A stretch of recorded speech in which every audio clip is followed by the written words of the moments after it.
I'm really honored and privileged to introduce our keynote speaker this morning, Dr. Jed Fahey. And I think you already have his short CV that is in the program, but I would rather also show that in PowerPoint because there are two pictures that I would like to show. Actually, Dr. Jed Fahey first came to the U.S. Virgin Islands in St. Croix, where I was working there as a professor in horticulture in 2001.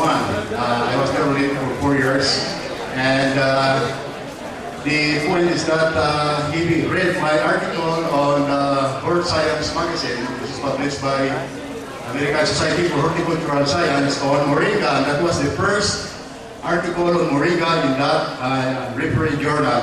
And so he read it, and he found that I was in the University of the Virgin Islands, and then he contacted me and visited me there because I have some projects there on Moringa.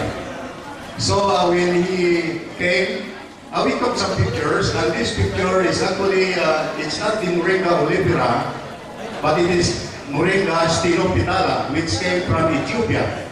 And this is a huge, giant tree. You know, they call this also cabbage tree. And it is very productive there in St. Croix, the U.S. Virgin Islands. So this is only a 3-year-old tree. And look at the trunk, the stem, and the leaves, and there's a lot of pods producing it. So that's how I first met Jed.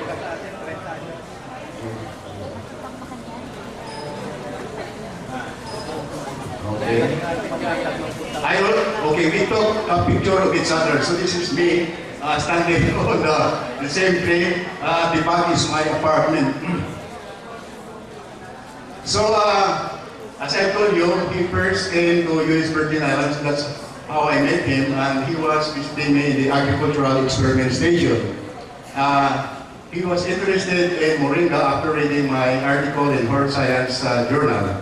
And then from that time, he started doing research on Moringa, especially on tissue culture.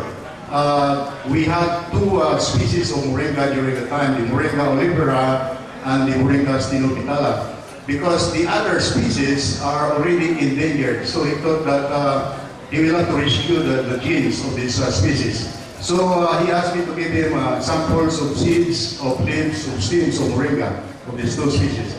And he brought this back to, I think, to Hopkins School of Medicine. So Jed is actually, his objective is gene rescue and propagation of endangered Moringa species. And you know there are 13 species of Moringa, and the olivera, which is very popular, is just one. He was very successful in tissue culture of both species using the immature seed. And in fact, he sent me the seedling from the tissue culture to Virgin Islands, and we planted it, the seedling. He also published that article in the Journal of Economic Botany, and in 2004, that is 2 years after he conducted the research. So as a natural biochemist, Jed focused on studies on phytochemicals and detoxification enzymes from natural products, plant-based products, to develop nutritional strategies for cancer, chemo protection in humans. So that's really his work. So most of his studies deal with glucosinolates, which are also found in Moringa, and isocyanates, and also crucifers. We'll be talking about broccoli today on these two antioxidants. As far as his education is concerned, he got his Bachelor of Arts on Natural Studies from Johns Hopkins University in 1975. And then he went to do his Master of Science degree, major in plant physiology at the University of Maryland in 1978. And then it takes a lot of time from his master's degree to finish his doctorate degree, you see, from 1978 and then 2004. The reason why he was working at the same time studying, so it takes, he has a family to take care. So it took him a long time to finish his Doctor of Science degree. That is, his specialty field is nutrition, human nutrition. So as Jed's expertise is a nutritional biochemist. He studies more on induction of phytochemicals, detoxification enzymes in mammalian systems. He is also doing some natural product chemistry, enzymology, nutritional epidemiology, and clinical research. Nutritional strategies for cancer chemoprotection. He got a lot of projects and that he'll talk more about it. Before joining Johns Hopkins University or School of Medicine, he spent 15 years in the biotechnology industry, and you can read that in his CV. His work was focused on plant cell culture, plant microbe interaction. When he worked in these different biotechnology industries for 15 years. Also, his work included seed physiology and biology of food crops. So he occupied different positions. From 1978, he worked at USDA National Pesticide Information Center in Washington, D.C.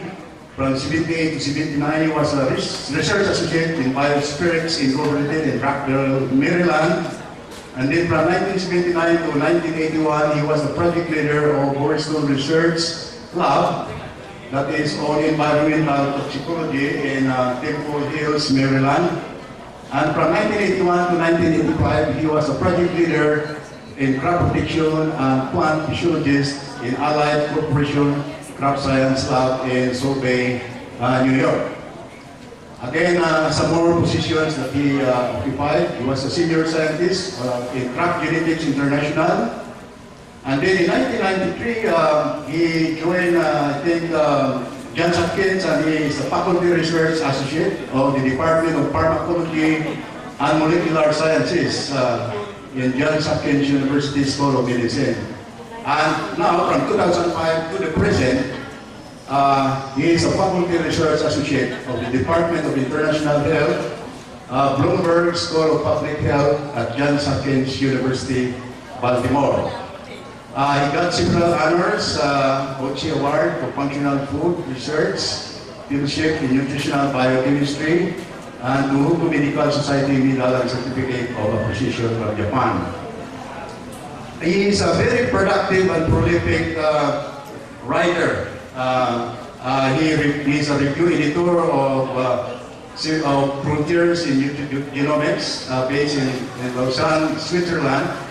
He is also the associate editor of KBM Journal of Chemistry, and then the editor-in-chief of the Trees for Life Journal. I think some of you have read his article in this journal, which is open access in the internet, the web.